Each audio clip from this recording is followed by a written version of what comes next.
Hello everyone, welcome to the Introduction to Fire, the Spanish edition.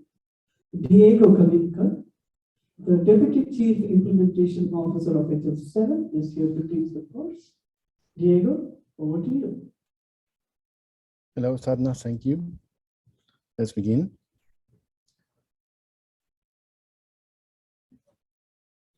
Let's begin then. So, empiezo a hablar en español ahora. Esta es la clase de introducción a Fire. Bienvenidos. Mi nombre es Diego Kaminker. Este es mi título en HL Internacional. El jefe de subalterno de implementación de estándares. Vamos a tratar varios temas: por qué se empezó a desarrollar Fire, qué es Fire, qué son los recursos, cómo se describen los recursos, cómo se pueden intercambiar estos recursos, quién está usando Fire. Quizás vamos a conversar un poco de quién lo usa en nuestra región hispanoparlante y los próximos pasos. ¿Por qué surgió Fire? Hace ya casi 10 años, más de 10 años. Lo que pasaba era que teníamos HL7 versión 2, que funciona y funcionaba, pero había una presión para ampliar el alcance de qué aplicaciones podrían procesar estos artefactos que intercambiamos, sobre todo en el caso de las aplicaciones móviles o basadas en cloud. Lo que no se podía hacer con HL7 versión 2 y con CDA era tratar estos mensajes que eran muy complicados de formar y muy pesados, en el sentido de muchos bytes y mucha complejidad, desde aplicaciones móviles o cloud-based. Y la otra inquietud era que la integración fuera más veloz, que se pudiera medir en días o en semanas, y no en meses o años. O sea, que no tardáramos varios meses en integrar, sino que fuera algo posible de descubrir, por ejemplo, o de realizar en forma más veloz. ¿Qué problemas teníamos cuando empezamos a desarrollar Fire? Primero, que había una limitación de paradigma. Teníamos intercambio de documentos y de mensajes, y no había otra posibilidad. O sea, intercambiábamos bloques muy grandes y muy adecuados para tomar fotos de la realidad médica, digamos, de los pacientes a través de documentos, o intercambiábamos mensajes.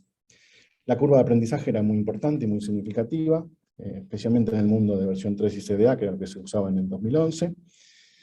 Menos compleja en versión 2 en apariencia, pero si uno hacía cosas más serias era más complejo.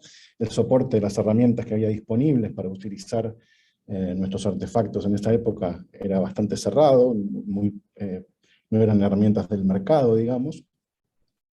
Había muchos problemas en versión 3 con la compatibilidad entre versiones. De una versión a otra cambiaban los esquemas, básicamente, entonces eso es muy difícil de utilizar.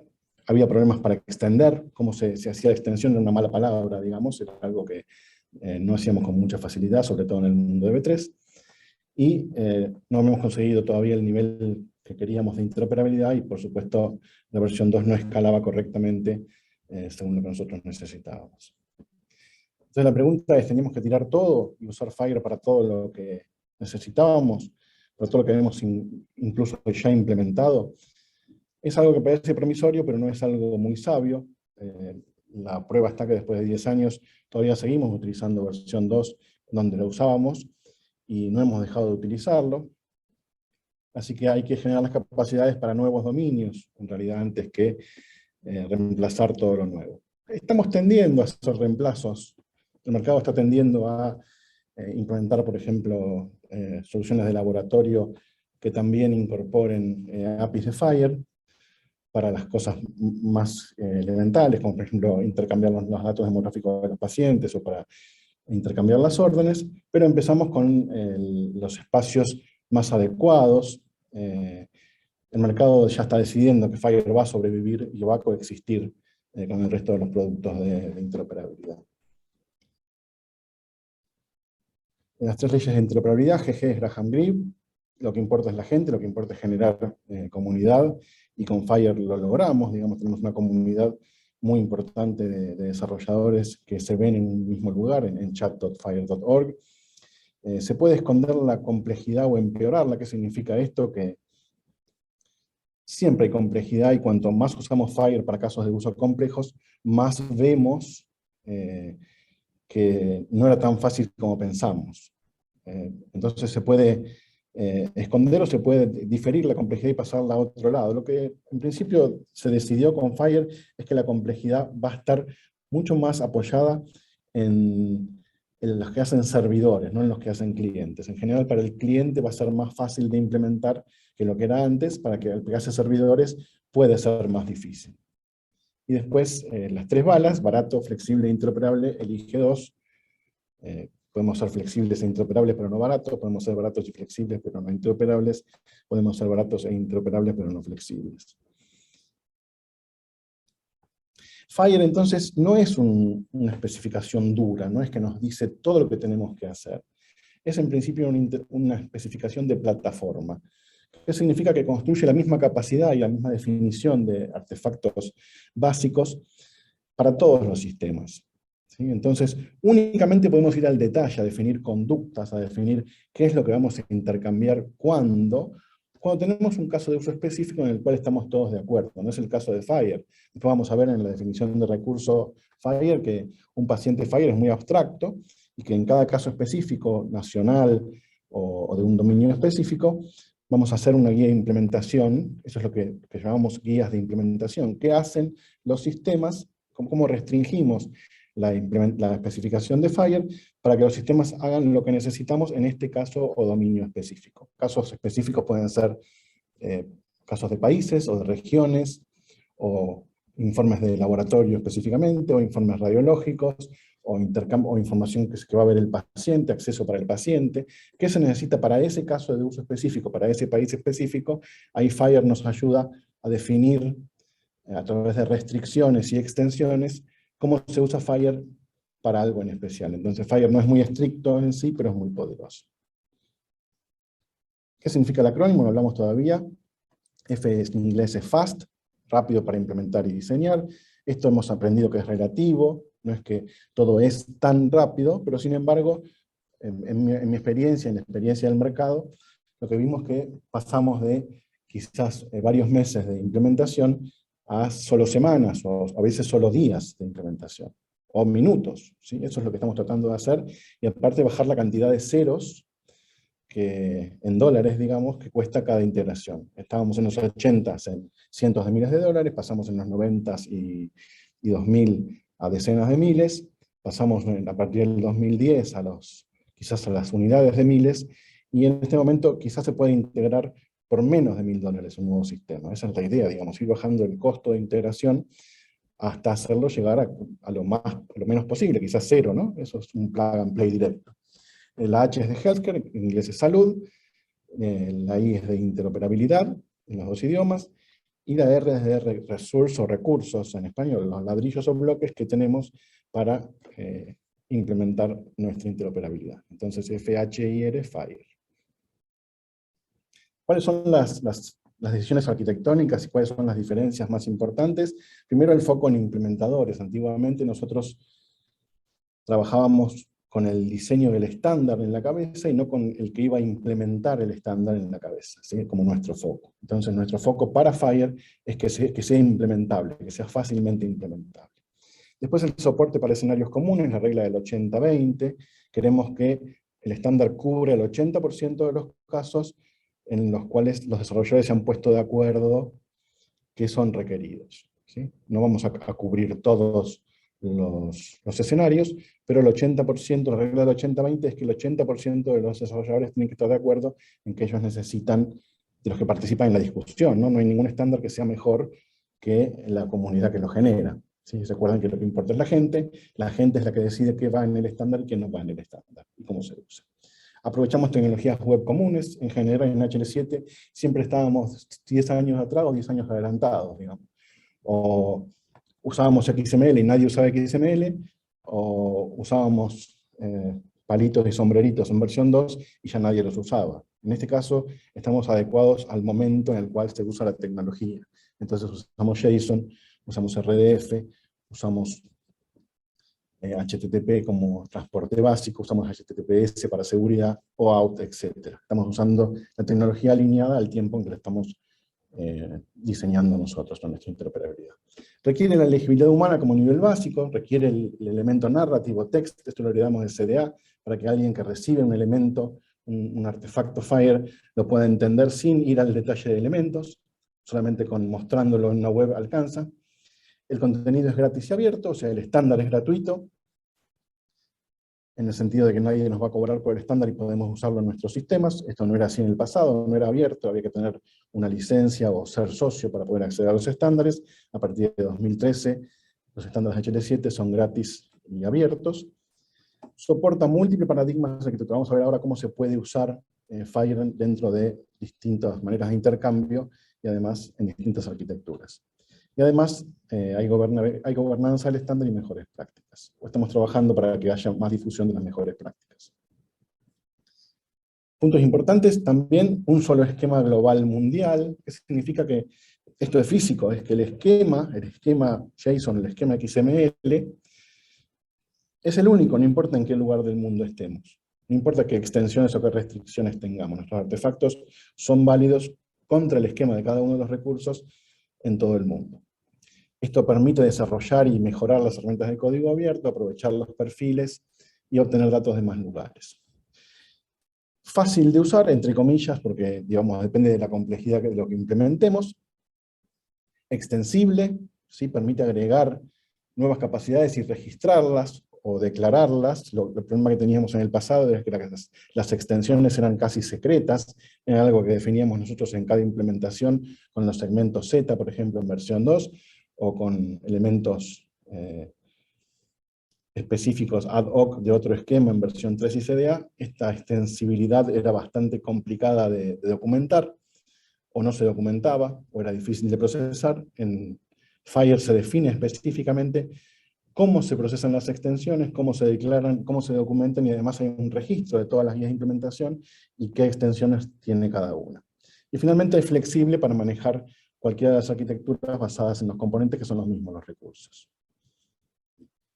Habíamos hablado ya de esto de lo que hablamos bajó el costo de la integración y la interoperabilidad, porque es más fácil de desarrollar, más fácil de encontrar problemas, más fácil de probar, de hacer testing, porque hay servidores disponibles de la comunidad para probar nuestras implementaciones, y más gente que pueda hacer el trabajo. No hace falta ser un súper experto para entender JSON y para entender HTTP y los métodos de API REST, digamos. Es algo que casi todos los chicos que recién comienzan a trabajar, después de los 18 o 20 años, ya entienden, porque es como se intercambian información en el resto de las plataformas, o el resto de los dominios que no sean salud. Y los enfoques que podrían competir con FHIR tienen que igualar el costo o desaparecer. Y el efecto se nota. ¿Por qué? Porque FHIR fue adoptado por las grandes compañías que venden software de salud, por las compañías que trabajan con nubes, como Google, Microsoft, Amazon y Apple, y hay una gran adopción a nivel regional latinoamericano, Europa, Asia y Estados Unidos. Entonces dijimos que estaba basado en recursos. ¿Y qué es un recurso? Es una unidad de intercambio discreta, pequeña, tiene una conducta y un significado. Después vamos a ver qué significa la conducta de los recursos, qué se puede hacer sobre los recursos. Hay una identidad definida, cada recurso tiene una identidad. Una vez que guardamos un recurso, el server que lo guarda nos va a devolver una manera de obtenerlo directamente, eso se llama identidad. Y es la unidad más pequeña de transacción que nos interesa. Si ustedes trabajaron alguna vez en versión 2, es parecido a los segmentos, y en versión 3 parecido a los segmentos. No exactamente, hay algunas diferencias, pero es la unidad más pequeña que podemos intercambiar. Ejemplos de recurso: paciente, médico, organización. Acá estamos viendo las palabras en español. En realidad los recursos son clases, y estas clases tienen nombres en inglés. Así que la clase patient, pero no lo vean como un nombre en inglés, sino como una definición de una clase. Es el nombre, entre comillas, inglés de paciente, es patient. Patient con P mayúscula. Pero véanlo como una declaración de variable, como una declaración de clase, no como un nombre en inglés. Recursos clínicos como alergia, condición, historia familiar o plan de cuidados, y recursos de infraestructura, los que permiten transmitir estos artefactos y agruparlos: documento, mensaje, perfil, conformidad o conjunto de recursos. No es un recurso del género, porque es muy pequeño, es un elemento de un recurso. No es recurso una historia clínica completa, porque es muy grande. No es recurso la presión sanguínea, porque es muy específico, y no es recurso a una intervención, ¿sí? Porque es muy amplio, ¿sí? Los recursos son los que define el estándar, no hay otros. ¿Cuántos recursos hay? La promesa de la gobernanza de los recursos, efectivizada por el FMG o Fire Management Group, el grupo que maneja a Fire y el TSI, es qué es lo que permitimos definir. Nada más que estos 150 recursos son los únicos que vamos a definir en la historia de Fire. No vamos a definir 20 recursos más cada año. ¿Sí? La promesa es no hacerlo infinito la definición de recursos. Y si ustedes están haciendo que Fire se pueda usar en un sistema propio, normalmente, salvo que hagan un sistema de repositorio de recursos genérico, van a tener entre 10 y 50 recursos que implementar en su sistema, no mucho más que eso, ¿sí? No más que esta cantidad. Normalmente con 12 o 13 recursos, por ejemplo, un sistema de laboratorio maneja todo lo que tiene que manejar e intercambia todo lo que tiene que intercambiar. Se pueden agregar cosas de facturación o elementos binarios, pero normalmente con la orden, el paciente y los resultados se manejan bien. Por eso digo que de todos los recursos que hay en Fire, quizás utilizamos solo en cada sistema un solo conjunto. Por ejemplo, en farmacia usaríamos el tema de medicamentos y los pacientes, en una historia clínica por ahí usaríamos más recursos, depende del sistema en particular.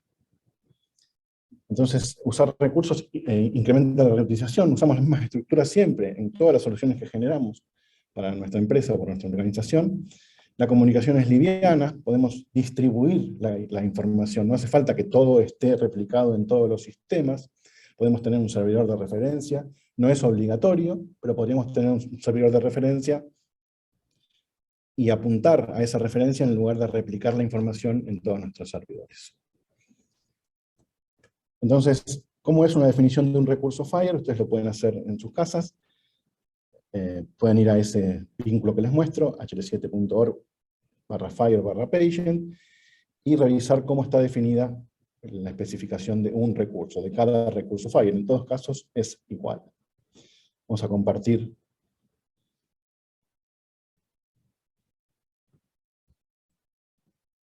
No sé si se ve mi recurso compartido, el recurso patient. Si no lo llegan a ver, me avisan. En vez de la PowerPoint. Lo que se define en un recurso es, primero, de qué grupo de trabajo viene, o lo administra, el nivel de madurez, hay 5 niveles de madurez, y luego se llega a la normativo. Normativo significa que ya es estandarizado y que es parte del estándar ANSI, y que va a cambiar poco. Cuanto más alto el nivel de madurez, menos va a cambiar en el futuro el recurso, menos cosas se van a agregar o menos cosas se van a eliminar del contenido. La categoría de seguridad, en este caso referente al paciente, hay 4 categorías: referente al paciente, referente al negocio, anónimo, es una definición general, o sin definir, son las 4 categorías más importantes.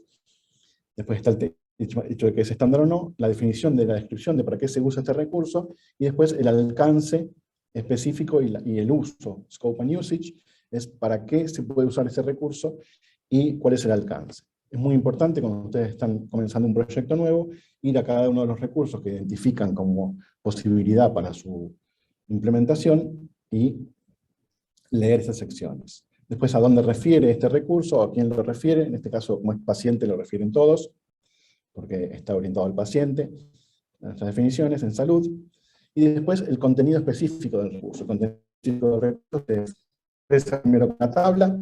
La tabla tiene el nombre del elemento, los nombres que empiezan,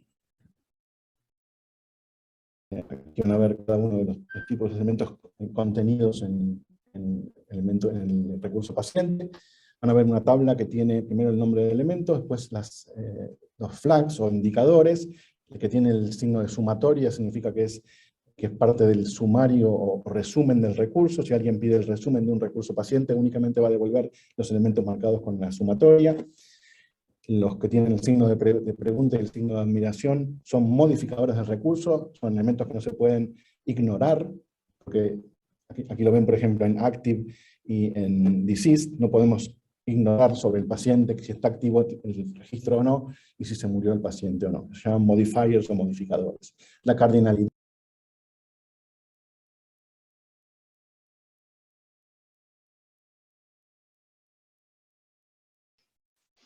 Oops.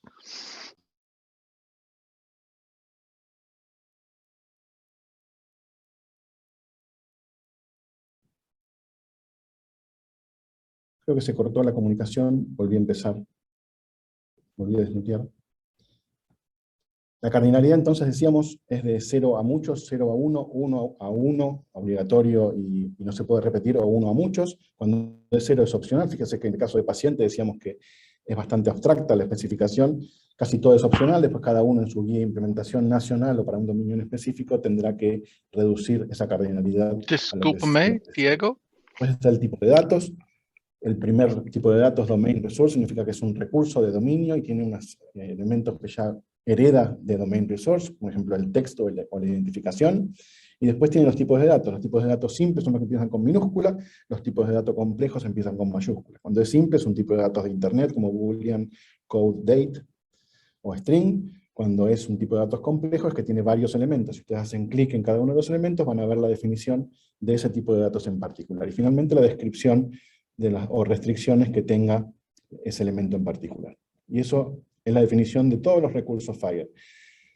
En los elementos que están codificados, van a ver que está el value set, o el set de valores, que permite validar una instancia en ese elemento en particular, que puede decir al lado extensible, required, o example. Cuando dice example, significa que es solamente un ejemplo de ese vocabulario o terminología. Cuando dice required significa que un recurso que no tiene ese elemento populado con un código de los que están definidos en esta tabla es ilegal en FHIR, no es FHIR. Y cuando dice extensible significa que pueden ustedes agregar otros códigos al value set o generar un value set específico. Ahí terminamos con el contenido. El contenido lo pueden ver además de como tabla, como ML. Hi, Diego. Can I interrupt for a moment? Your slides aren't showing anymore. Are you showing the PowerPoint slide or? No, I'm supposed to be sharing my Google Chrome. I'm not. No, you're not. I'm back. Now? Still black. Now it's there. No, Thank you. Let's see the chat because we have a question in the chat. no.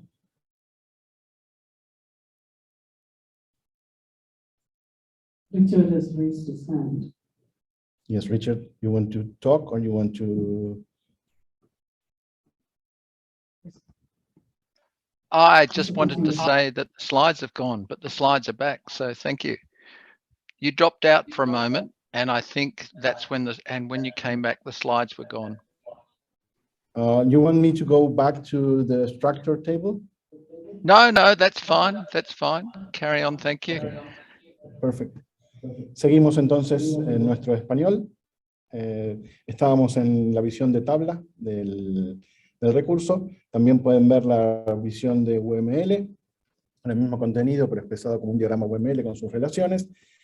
La definición como XML es un template, una plantilla que ustedes pueden completar con el contenido específico si quieren dar a un desarrollador y el desarrollador entiende mejor el template que todo lo demás, le pueden dar esto para que trabaje. Lo mismo con el JSON, normalmente le damos esta variante, la variante JSON, porque los desarrolladores son jóvenes y no les interesa el XML porque es un estándar antiguo. Y también lo pueden ver en RDF con Turtle. Luego del contenido del recurso, también pueden ver los códigos terminológicos utilizados, los values para cada uno de los elementos codificados, y el nivel de restricción de vocabulario que les comentaba, requerido, extensible o preferred. Y finalmente, una referencia al value set correspondiente al set de conjuntos que valida a ese elemento. Después,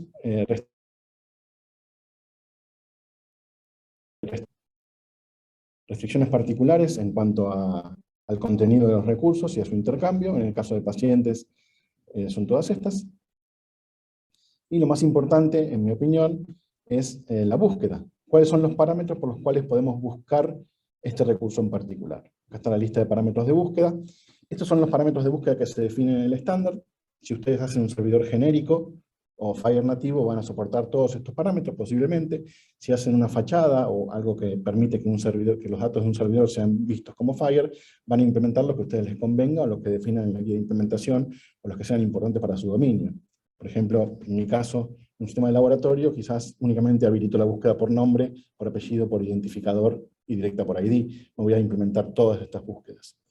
Lo que importa es que cualquier búsqueda que implementen o cualquier restricción que haga va a estar manifestada en lo que se llama metadatos del servidor. Ustedes le preguntan al servidor a través de su endpoint o el lugar donde reside el servidor Fire, le hacen una pregunta que es metadata o metadata, el servidor les va a contestar qué es lo que sabe hacer. Vamos a probarlo. Ahí termina la definición del recurso. Todos los recursos son iguales. Tienes esa definición. Entonces yo voy a otro recurso, acá está la lista de todos los recursos, ustedes pueden hacerlo en sus casas. Esta es la lista de todos los recursos Fire que habíamos visto antes en el slide. Si van, por ejemplo, en vez de a Patient, van a Care Plan, cualquiera de ellos, van a ver al lado, adentro, digamos, toda la definición del recurso, de la misma manera que vimos nuestra definición de recurso para Patient. Las mismas partes de la definición. Así que lo pueden hacer para cualquier recurso.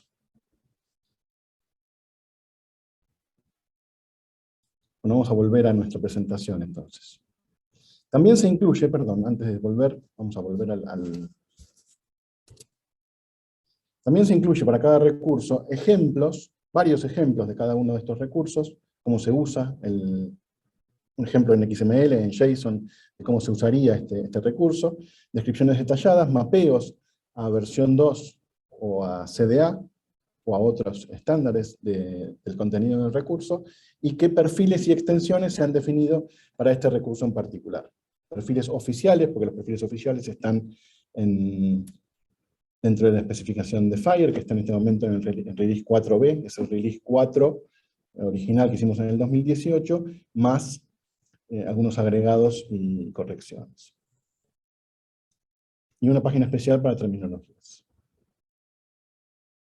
Vamos a volver a nuestro contenido PowerPoint.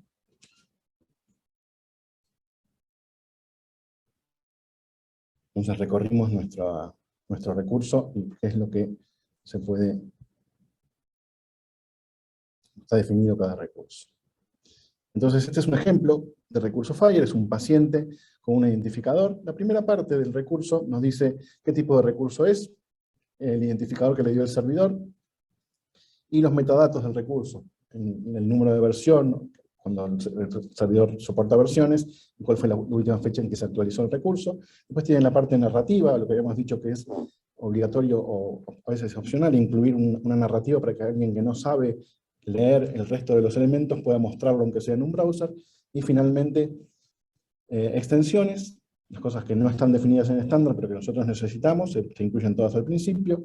Y finalmente, el contenido estandarizado, todos los elementos que definen el estándar para nuestro paciente. En este caso es paciente.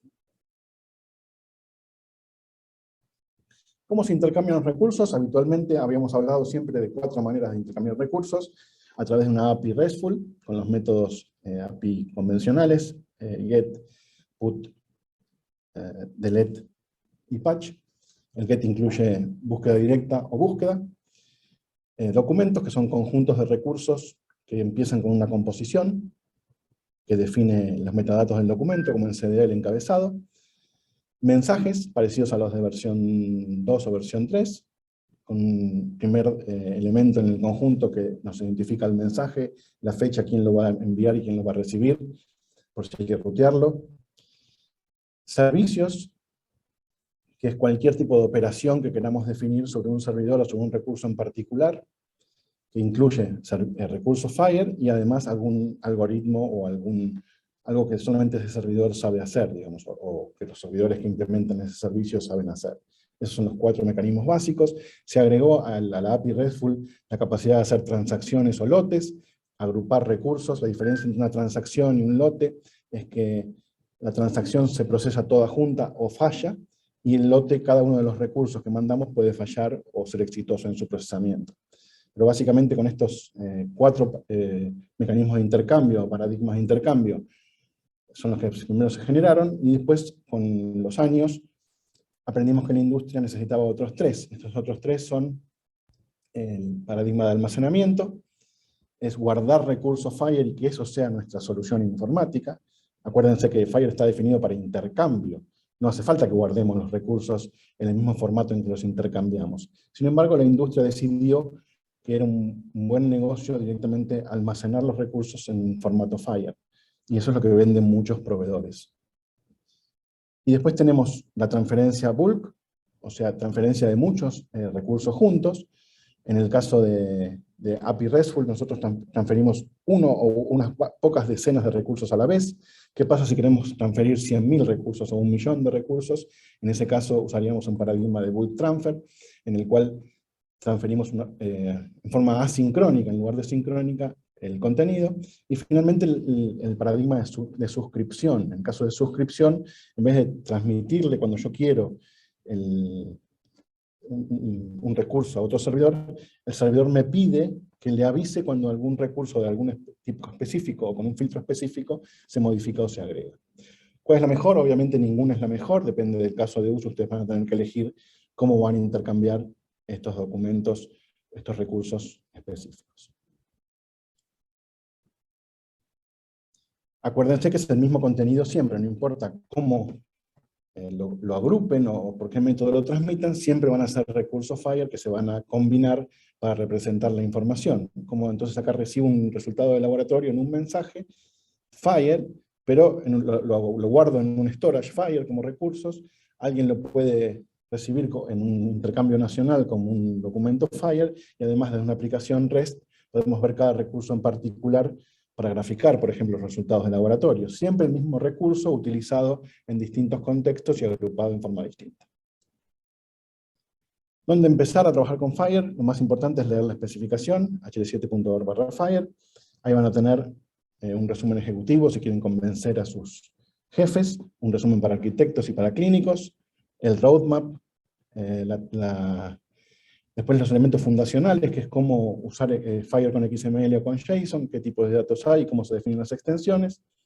Y lo más importante es lo que les dije, ¿no? Recursos, la lista de recursos para ver qué recursos pueden usar para un caso de uso específico.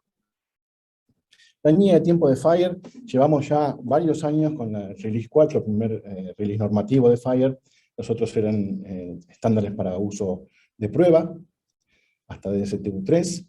Hubo mucha adopción de todas maneras antes de que llegara a ser normativo. Pasaron 4 años y es muy posible que en el enero de 2023 tengamos R5, o sea, la segunda versión normativa. ¿Qué va a agregar la segunda versión normativa? Va a agregar algunos recursos más, algunos recursos van a pasar de draft a normativos, y más importante, que ya fue preadoptado en Release 4B, el framework o cómo se usa la parte de suscripciones basadas en tópicos va a ser estándar. Entonces vamos a poder empezar a intercambiar con más seguridad usando el framework de suscripciones, que me parece que es muy promisorio. Es como si fuera la versión 2, donde uno recibía información sobre lo que le interesaba, pero en la versión 2 recuerden que no había una manera estandarizada de decir qué es lo que me interesa. Cada uno registraba ese dato como quería. Ahora hay una manera estandarizada y descubrible de cómo decir qué me interesa dentro de un sistema de salud para estar suscrito. Niveles de madurez lo habíamos conversado ya, del 1 al 5, del 0 al 5, desde el draft haya sido probado en conectatones, o ya haya implementaciones piloto. Son datos que son muy importantes para decidir si puedo implementar o no un recurso en particular, o si va a cambiar en el futuro. No quiere decir que porque sea inmaduro no lo vaya a utilizar, sino que tengo que tener más cuidado si no estoy muy adecuado a poder cambiar. Entonces ya lo conversamos. ¿Dónde se puede usar FHIR? En la interoperabilidad clásica dentro de una institución, en sistemas de back office, por ejemplo financieros. Hay un caso muy importante que es el caso de DaVinci, que está implementando toda la parte de back office con los financiadores a través de FHIR. En un Health Information Network o Health Information Exchange. En sistemas de historia clínica nacionales, hay varios sistemas nacionales que están incorporando FHIR como su backbone, digamos, cómo implemento un registro de médicos, cómo implemento un registro de pacientes, cómo implemento un repositorio de resultados usando FHIR, en redes sociales y en aplicaciones móviles. Casi todo el acceso a paciente que se está implementando está hecho basado en FHIR, el darle acceso a los pacientes. Esto es a través de un proyecto que se llama Argonaut, y que ya está dentro de la regulación norteamericana, por ejemplo, que cualquier acceso de datos a los pacientes, brindado a los pacientes, ya tiene que estar por ley o por regulación definido usando Fire. Fire todavía es nuevo a pesar de 10 años. El compromiso de interoperabilidad únicamente lo tenemos con los elementos normativos. El resto no tiene una garantía de estabilidad. Algunos recursos están inmaduros, pero les podría decir que a esta altura casi todos los que necesitamos para implementar las cosas más comunes, como laboratorio, imágenes, registros de pacientes o de médicos, ya están utilizables y no van a cambiar mucho en el futuro. Algunos ejemplos, les comentaba el proyecto Argonaut a través de Cerner, Epic y Apple, con el acceso a historia clínica para los pacientes con una API estandarizada, la red de interoperabilidad sanitaria en Argentina, la red base en Chile también está siendo implementada, la estructura base para la receta médica en Chile ya está basada en Fire. Todos los reportes de COVID en Brasil se hicieron a través del uso de Fire, de un perfil nacional y de un perfil de laboratorio, y mucha utilización en el Reino Unido y Canadá. Más de 3.000 organizaciones están trabajando en Fire y participaron en unos conectatones, se anotaron en la wiki. Hay otros que no están en esas listas, no tenemos dominio de todos los que usan Fire, es imposible saberlo porque es libre. Les recomiendo anotarse en chat.fire.org, donde hay recursos y hay también un stream en español, no muy utilizado, pero que está disponible. Más de 20 países y 10 ediciones del curso de Fundamentos en Fire, más de 800 participantes hasta ahora, y hay versiones en español, en inglés y en portugués. Fire está conectada con otras organizaciones que definen estándares como IHE, DICOM y W3C para el contenido específico que se combina con el de esas organizaciones. Si ustedes están trabajando en CDA, importante que conozcan estos dos proyectos, CDA on Fire y CCDA on Fire. Estos dos definen un mapeo entre los elementos de un documento clínico y los elementos de Fire. Fire va a ser algo interesante para su empresa, monitoreen, les repito, agréguense en chat.fire.org y elijan en dónde quieren estar, lean la especificación, envíen a alguien a nuestros cursos o a los tutoriales, y después permítanse participar o observar una conectatón y participar en los próximos battles. ¿Qué aprendimos entonces en esta clase? ¿Por qué vamos a utilizar Fire? ¿Qué es? ¿Cuáles son los recursos? ¿Cómo se describen estos recursos? Los mecanismos de intercambio, quién usa Fire, y los próximos pasos para ustedes. Durante esta conferencia me pueden ubicar en la aplicación de Juba a través de mi mail, diego@hs7.org, o a través del chat de Zoom. Y terminamos, así que si hay preguntas, Richard, Carmen, si quieren hablar, o si quieren anotar en el chat las preguntas en inglés o en español, encantado de responderles.